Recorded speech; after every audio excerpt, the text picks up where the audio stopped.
সোমনাথ, সমু,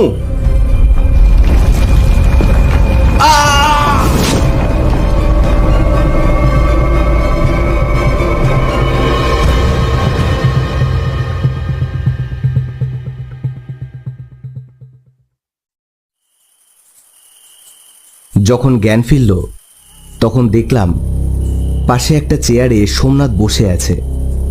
ওর হাতটা পিছন থেকে বাঁধা। আমারও একই অবস্থা।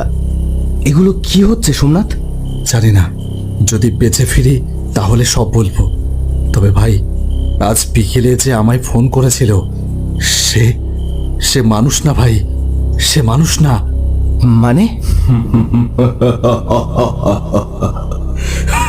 একটা হাসির শব্দে ঘরটা কেঁপে উঠল।